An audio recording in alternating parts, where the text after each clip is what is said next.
again. The best of intentions to record a bunch of videos in one day, and my camera hates me. The first one cut off, and I had to record again, and this one cut off, so I'm having to record again. So, we'll see. I think it's the new Android update. I'm not a big fan. Apparently, it keeps telling me that my SIM card is non-existent or invalid, and that's a known glitch. Don't know what to do about it, but just do the best I can. And I'm wearing appropriately my shirt that says, "It's not hoarding if it's books." My sister gave it to me for Christmas, and it's my favorite. I took lots of books, too many to be able to do a unhaul video, like hundreds, in 3 batches. I took 2 to McKay. If you don't know McKay, it's in Tennessee and North Carolina. I go to the one in Knoxville, Tennessee. Took a batch 2 weeks ago and got something like 140 because my husband turned some in and I turned some in because there's a limit. And then we went back yesterday and turned a bunch in. And then to another used bookstore, which they are stingy and will not be named, but they don't take much and they don't give much. So McKay collectively, I think the first time it was like 140, and then yesterday was 95. And of that, I still have 140 left. And you're going to go, did you go ham crate? Like, what in the hickory ham did you do to only have half that credit left? I'll explain. And then the other used bookstore, $35, I only got 1 book. So I still have 30 of it left. So $170 for the trade credit will get me through the year because I'm not on a book buying ban, but I'm going to first check library to see if they have it, or use bookstores, and only buy it if I absolutely want it and know that I will read it immediately. So, that being said, I'll do the batch. I could have sworn that I got more on the first trip, and I could have, but I don't remember. So we're just going to go with what I do remember. And if I find the others, I will do it in the next haul. But I got, for nostalgia's sake, a Ren and Stimpy comic for $2 because I loved it as a child. I did. I haven't read it yet. This one I had on hold from the library, either the physical or the digital copy, long list. And I would not have purchased it at this price had I not had credit. But with credit, I was willing to. But it's In Pieces by Sally Field for $14.50 because it is one that I want to read soon. I already have a bookmark in it prepared. So there's that one.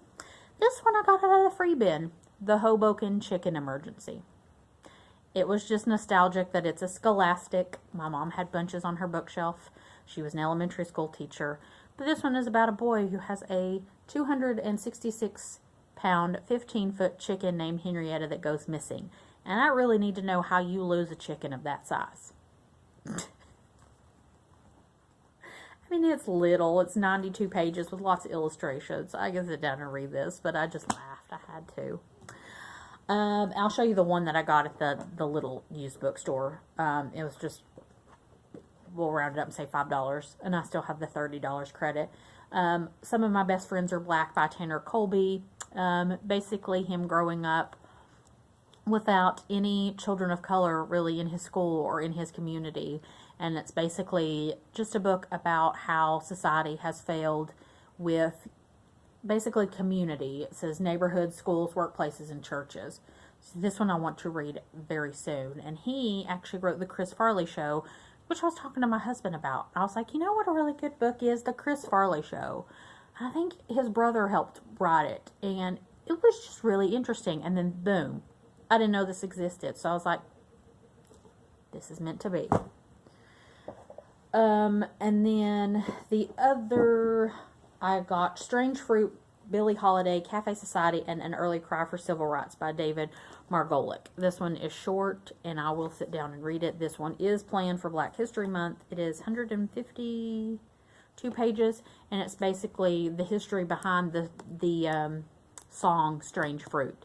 If you don't know, look it up.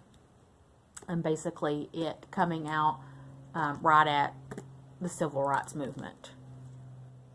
So I will definitely be reading that one in February. and I don't know if I said it, but I will have a February TBR tentatively.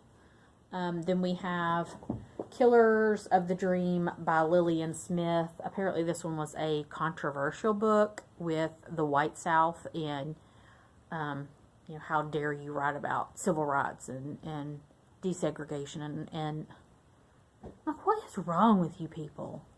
Seriously. You know, sometimes I am admittedly ashamed of the South for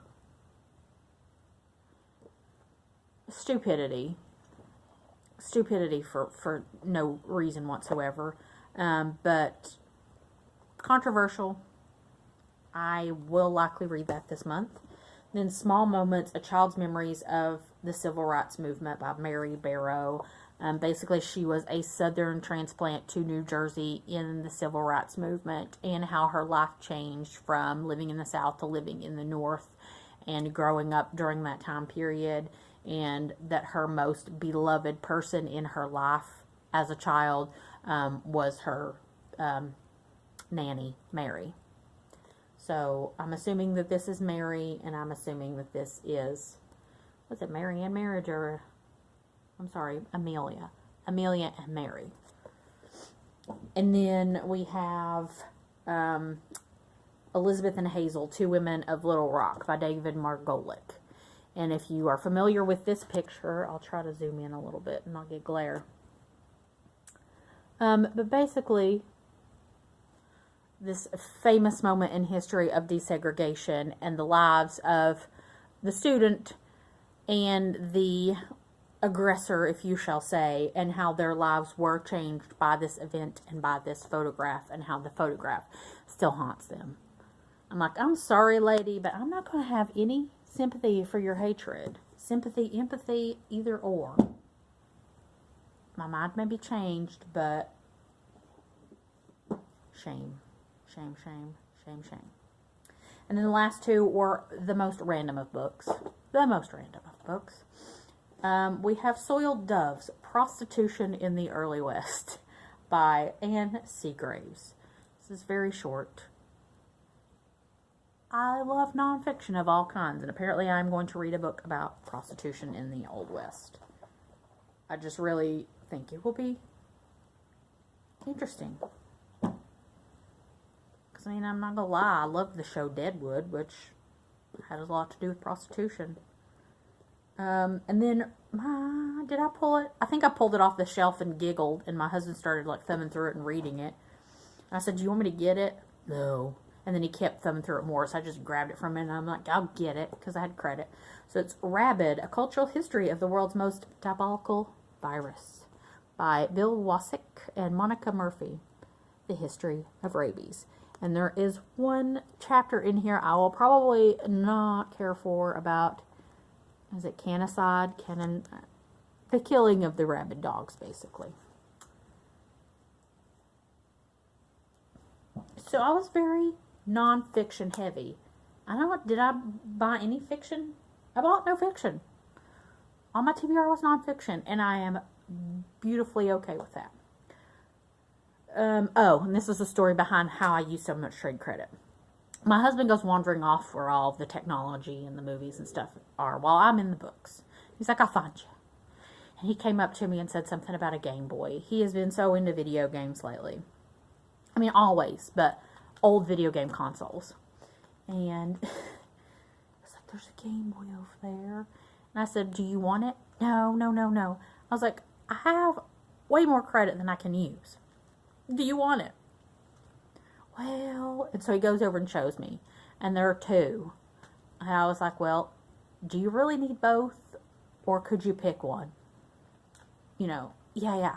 So he picked out an old pink Game Boy Advance. And it has a light on it. I don't know what he's done with it, but it clips on and folds over. It was $45. So that's where our trade credit went to. But he was sweet because he partially got it for me because digging around I found one of my favorite childhood games, Sneaky Snakes. Nobody knows about it. Yeah. So today I might sit down and play Sneaky Snakes and read books. But that is all for my new books. And I will come back at you right after this with my February, what I'm reading, and February TBR. So watch out for that. Bye.